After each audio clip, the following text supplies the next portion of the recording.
One, two, three. Assalamualaikum warahmatullahi wabarakatuh.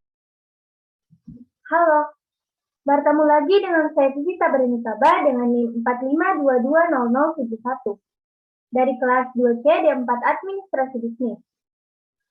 Pada kesempatan kali ini, saya akan membahas materi tentang modal kerja. Adapun pokok materi yang akan saya bahas, yang pertama pengertian modal kerja, yang kedua pentingnya modal kerja, yang ketiga konsep modal kerja, yang keempat jenis modal kerja, dan yang terakhir yaitu metode perhitungan kebutuhan modal kerja. Materi yang pertama yaitu pengertian modal kerja. Menurut Jarwanto, tahun 2011, modal kerja adalah kelebihan aktiva lancar terhadap utang jangka pendek. Kelebihan ini disebut modal kerja bersih. Kelebihan ini merupakan jumlah aktiva lancar yang berasal dari utang jangka panjang dan modal sendiri. Modal kerja adalah uang yang digunakan untuk menutupi semua pengeluaran jangka pendek perusahaan, termasuk persediaan, pembayaran utang jangka panjang, dan biaya operasional. Modal kerja sangat penting karena digunakan untuk menjaga agar bisnis tetap berjalan dengan lancar dan memenuhi semua kewajiban keuangannya di tahun mendatang. Seperti menggunakan uang tunai, piutang, dan persediaan bahan baku dan barang jadi. Kemudian, materi selanjutnya yaitu pentingnya modal kerja. Yang pertama, melindungi perusahaan dari krisis karena turunnya nilai aktiva lancar. Yang kedua, memungkinkan membayar hutang lancar tepat pada waktunya. Yang ketiga, kesiapan perusahaan untuk beroperasi dengan lancar. Yang keempat, memungkinkan bagi perusahaan untuk dapat beroperasi dengan lebih efisien karena tidak ada kesulitan dan untuk memperoleh barang maupun jasa yang dibutuhkan. Kemudian konsep modal kerja. Terdapat 3 bagian. Yang pertama yaitu konsep kualitatif, di mana berkaitan dengan jumlah utang lancar maupun utang yang pembayarannya harus segera dibayarkan, yaitu selisih antara aktiva lancar dengan utang lancar. Kualitatif, keuntungan konsep ini adalah terlibatnya tingkat likuiditas perusahaan karena tersedianya aktiva lancar yang lebih besar daripada hutang lancar, maka akan meningkatkan kepercayaan bagi para kreditor sehingga kelangsungan operasional perusahaan akan lebih terjamin dengan dana pinjaman dari kreditor. Kemudian konsep kuantitatif, yaitu kuantitas ataupun jumlah biaya yang terdapat di dalam unsur aktiva lancar. Modal kerja menurut konsep kuantitatif menggambarkan keseluruhan atau jumlah dari aktiva lancar seperti kas, surat-surat berharga, piutang persediaan, atau keseluruhan daripada jumlah aktiva lancar, di mana aktiva lancar ini sekali berputar dan dapat kembali ke bentuk semula atau dana tersebut dapat bebas lagi dalam waktu yang relatif pendek atau singkat. Konsep kuantitatif memiliki beberapa kelemahan, yaitu dalam konsep ini tidak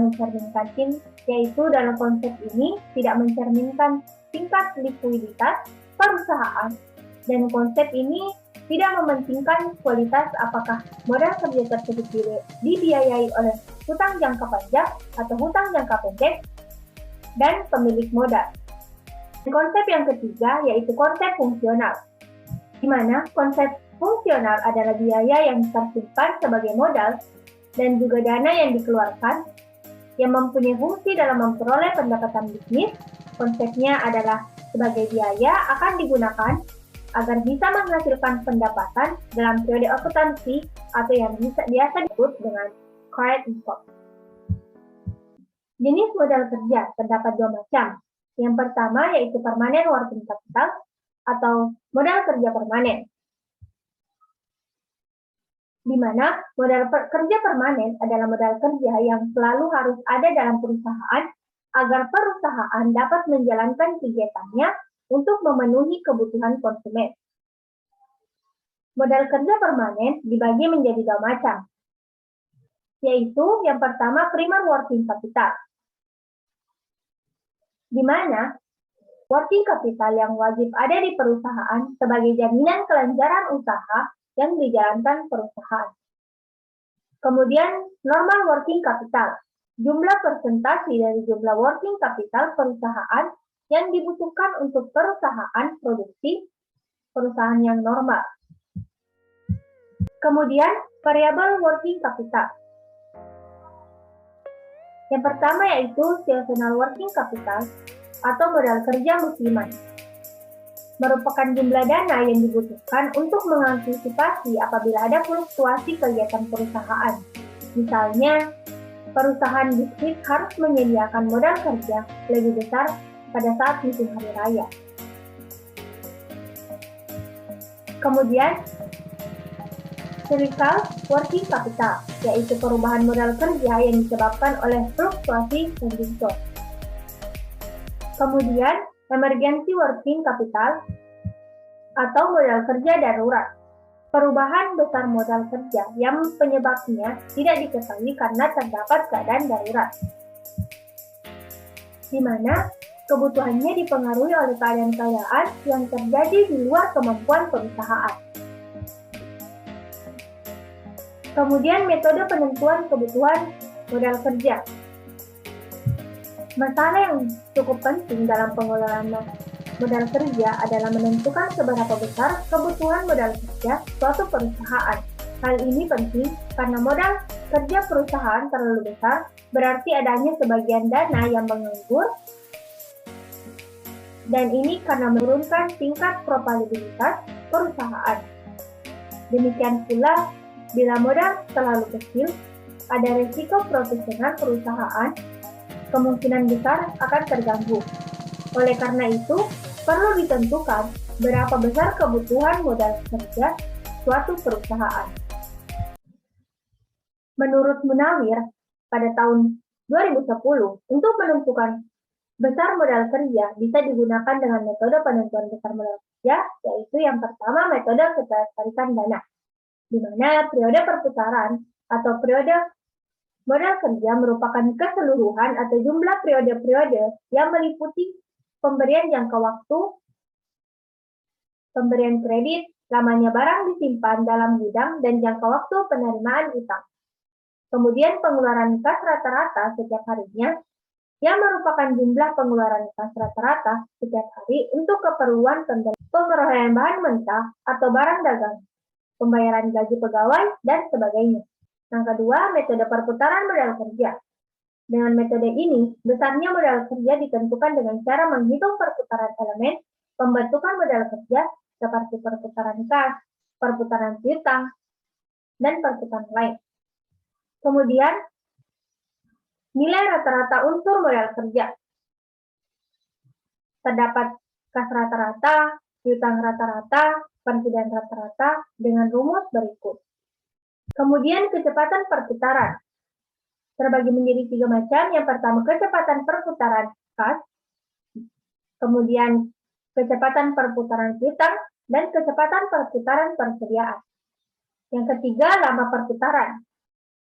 Terdapat 3 macam. Yang pertama lama perputaran kas, lama perputaran piutang, lama perputaran persediaan yang dibagi dengan periode 1 tahun yaitu 365 hari. Kecepatan perputaran modal.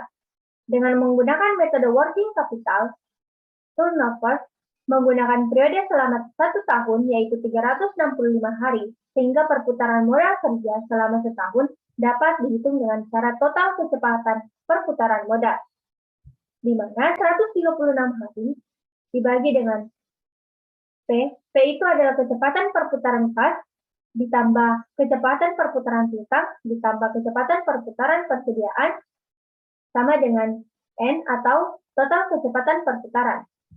Dan yang terakhir yaitu kebutuhan modal kerja untuk periode berikutnya. di mana penjualan dibagi dengan total kecepatan perputaran modal kerja. Itulah tadi materi yang telah saya sampaikan. Semoga bermanfaat. Maaf apabila ada kesalahan kata. Dan saya ucapkan terima kasih. Assalamualaikum warahmatullahi wabarakatuh. Sampai jumpa.